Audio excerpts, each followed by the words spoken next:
জানো তো গাইস, আসামে আয়া বহুত কিচ্ছু শিখতাছি। কারণ হলো এখানের দোকানপাটগুলা এত দূরে দূরে, আর যেহেতু ফাস্ট ফুডের দোকান এত একটা বেশি নাই।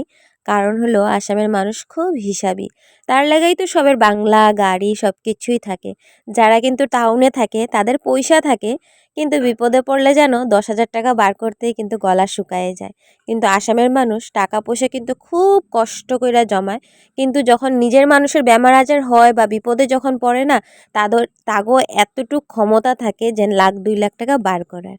কিন্তু টাউনের মানুষের ফট করে যেন বার করব এটা হয় না, কিন্তু হাত পাততে হয় মানুষের কাছে। আর আসামে কিন্তু সেরকম হাতটা পাততে হয় না।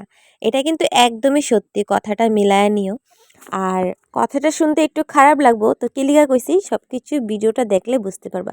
So hello everyone, good morning. এটা আসলো কালকে রাত্রের ভিডিও। দেখো, এতদিন থেকে আমার মেয়ের খাইতে ইচ্ছে আসলো এগ রোল। যেহেতু আমার হাজবেন্ড আজকে 1 সপ্তাহ হয়েছে আয় নেই, মানে কাজের অনেকটাই চাপ আসলো, তো ওটার লেগা।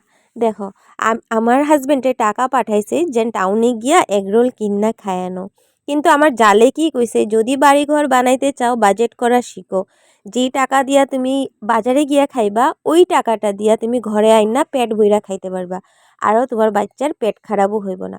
কিন্তু আমরা যারা টাউনে থাকি তারা কিন্তু পয়সার চিন্তা করিই না। ফট করে আমরা মার্কেটে যাইয়া একটা এগ রোল 50 রুপিস 30 রুপিস করে খাই আনি। আমি এত সহজভাবে বানাইছি, দেখো তোমরা পুরো ভিডিওটা দেখলেই বুঝতে পারবা।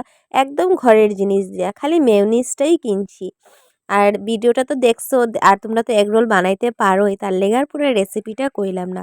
যদি তোমরা ইন্টারেস্টেড থাকে পুরা কইবার লেগা, তাহলে আবার আরেকটা নেক্সট ভিডিওতে কমু। আর এত খাইতে টেস্টি আসলো, যে টাকাটা আমার মার্কেটে যাওয়া খরচা হইতো এর থেকে খুব অল্প পয়সাতে আমার এগ রোল কতগুলা বানায় নিছি, একদম মন ভইরা খাইছি। আর বাজারের মতনই টেস্ট হয়েছে। আমি কিন্তু ইউটিউব থেকেই দেখে শিখছি। এখন লেগে টাটা, ভিডিওটা ভালো লাগলে লাইক